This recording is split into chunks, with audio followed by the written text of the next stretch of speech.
Hello, everyone. Welcome to Beyond the Lane. We are going to be looking at the upcoming fixture on Saturday against Brighton away from home. So, an interesting last few games between Spurs and Brighton, not going in our favour, and we'll go over that in a little bit.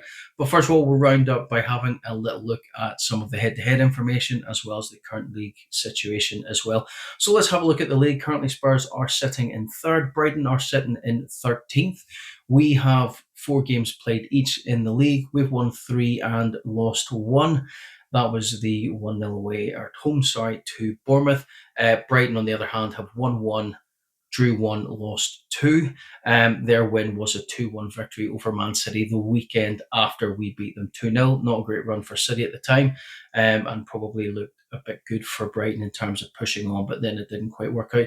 They did have a League Cup tie against Oxford where they won 6-0.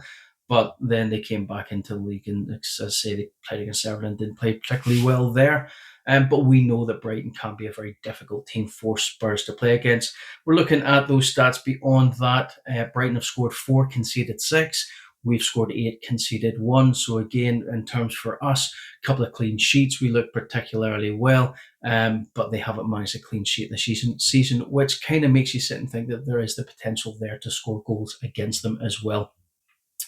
Now, our previous run-ins with Brighton have been quite interesting. The last kind of 3 league fixtures have not went particularly well for us. Last season, they did beat us in both games, and the season before, we got beaten away as well. So we're not doing particularly well. That's 2 consecutive games we've lost to them as well away from home. The last 3 game results were Spurs at home, end of the season, as we know, right after the European Cup victory where they beat us 4-1. We then got beaten 3-2 by them away, and then at home after that, we won 2-1. So in terms of the last few stats and games played against Brighton, we have not performed particularly well, conceded quite a few goals, especially that hammering at the end of last season, which will probably sit quite fresh in all of our minds as Spurs supporters. It wasn't a great way to end the season, especially after such a historic victory in Bilbao.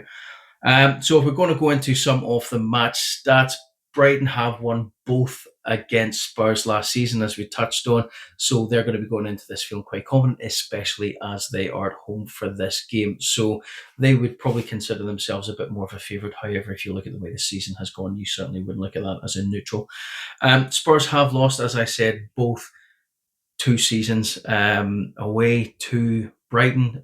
We've never done that against anyone consecutively, as far as I'm aware. So let's hope Saturday doesn't become a third one. Otherwise, that's a stat you really don't want to be seeing against a team like Brighton as well. Brighton have lost only once in their last 10 home games, in the league, which is quite a good record for any club, to be fair. And I think it was something like 6 wins and 3 draws with 1 loss. So really strong stats there in terms of their last 10 home games played.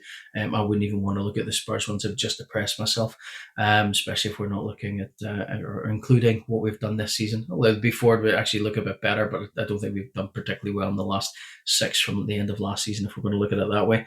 Spurs have won both of their away games this season, so a little kind of boost in terms of going away to Brighton and hopefully looking to pick up those 3 points as well. We've done pretty well away from home this season, which last season, the season before, our away record kind of stands for itself. It was exceptionally poor. So again, we'll be looking to correct that again and get on another run of wins with the club away from home. So Thomas Frank doing everything right so far this season for us. Spurs have attempted 89 crosses this season, which is the 3rd highest in the league. I think it's Chelsea and Manchester United above that.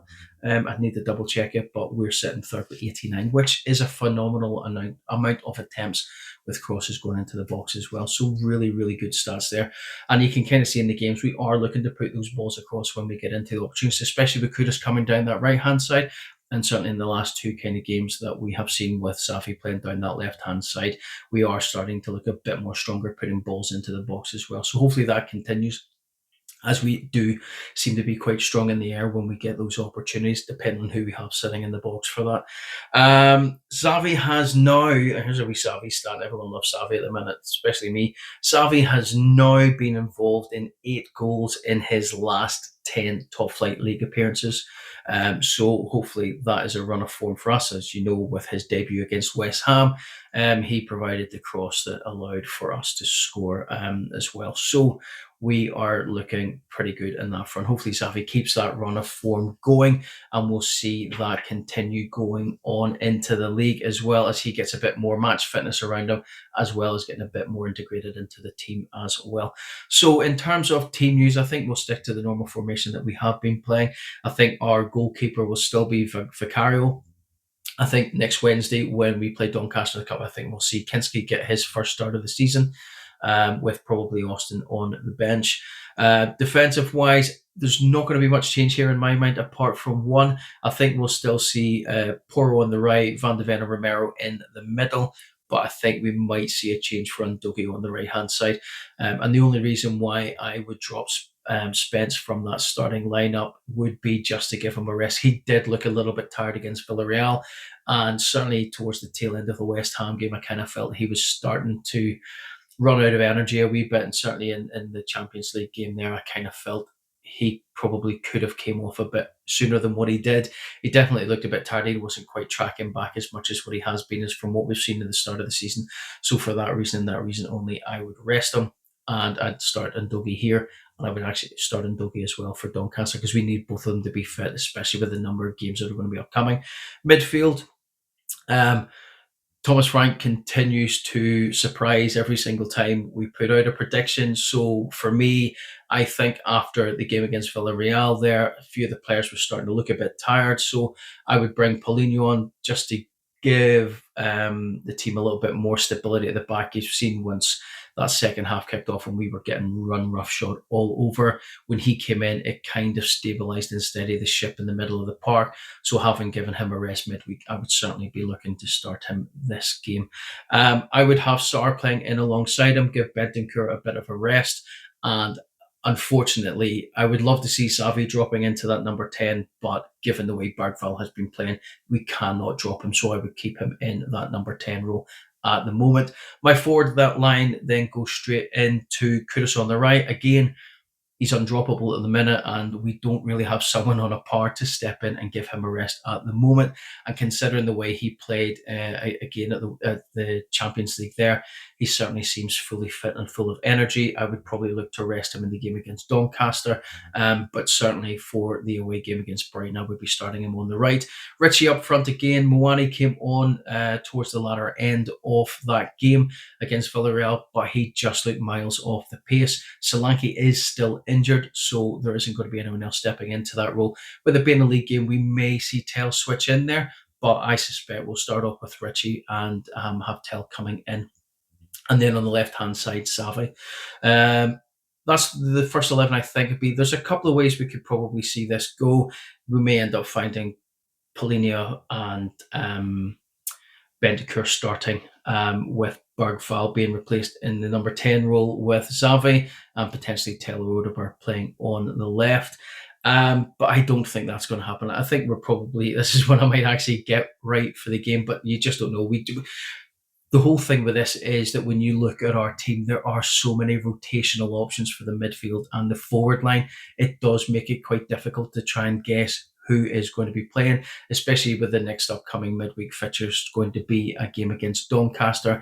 That kind of gives us the option to rest some of the bigger players and let some of the other kind of fringe players and the kind of squad first 11 bench players getting opportunities to start games while resting others. And we might see a different lineup completely for that. But I think certainly we'll need to go in strong against Brighton. Brighton are an absolutely solid team. When you watch them play, they always give us a game, as you say, putting it down to the tactics that we had last season, the season before under Postecoglou, and no disservice to him, we just didn't play particularly well defensively. And when we get hit on the counter, we were always getting slapped around at the back. So hopefully now with, as I say, we've got Thomas Frank's coaching staff, the analytical staff, they'll have taken away a whole ton of data from that Champions League game. A lot of things went right, a lot of things weren't quite right in the second half, and things were happening that probably we wouldn't have seen anywhere else. And some of those players look really tired as well. So hopefully, come this game against Brighton of the weekend, we'll see a far stronger display, and we'll get off the ground running. I think there is the opportunity here for us to score goals. Brighton have not been particularly good up front, so we're not really looking at much of a goal threat there. And considering how solid our back line has been, given the fact we lasted 45 minutes against Villarreal and they were relentless in attack, we should look pretty good against Brighton at the back. I think we could be on for a 2-0 win. If we can do something very quickly and maybe score in the first sort of 20, 30 minutes, then I think we could really open that game up and get a couple of goals. As I say, they have conceded quite a lot of goals against opposition so far in the first 4 games. As I say, 6 goals conceded, and against teams that aren't particularly well at scoring goals this season. And the surprise 2-1 victory against Man City as well. So they have the opportunity to score goals.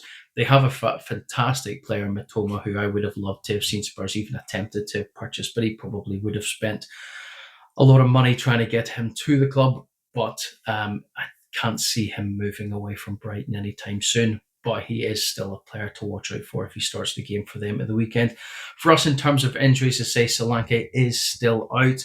The usual suspects are there as well: Madison, Kulusevski, Takai, to name a few. So the bench is still looking rather strong. We've still got Tell to come back in after not being in the Champions League squad, which means he's had a week-long rest. So we could potentially see him switching in for Richie and just giving Richie a bit of a rest, because he was looking a little bit tired towards the end, and we have relied very heavily on him so far this season, and he has put in an absolute performance in terms of graft and really chasing things down for us playing up front on his own. So it would kind of make sense even just to start Tell. Tell has been doing exceptionally well since he was given the news, the 2 goals for the under-21s. And I think he did a reasonable shift for us in the last game that he started as well. So we might see that switch playing up as well. So it's going to be an interesting game for us away. As I say, Brighton have the upper hand when we look at the previous head-to-head stats, but we are a completely different unit in terms of how we set up, the way we play the game, how defensively we can play at the back when we need to, but also how strong we are going forward.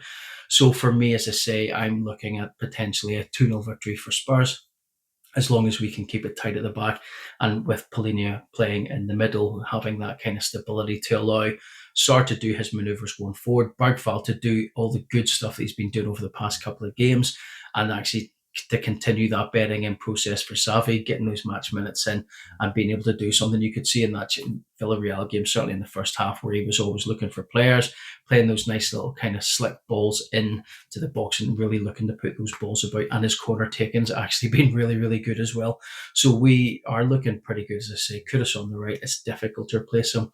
It's just a case of who would come in and do a similar type role for us. And I know some of the players we have can play right across the front, or they can play either of the wings as well as playing through the middle. But in terms of strength for strength, we've got a lot of options on the left, but the right-hand side isn't quite as strong as maybe it would be if Kudus isn't there. But we'll wait and see for the game on Saturday. I'm really excited about it. I'm really hoping for another 3 points on the board before moving into that League Cup game against Doncaster. So hopefully, win in the bag, really good game, couple of goals for us, another strong performance with a clean sheet, and we'll be looking pretty good in the league going forward.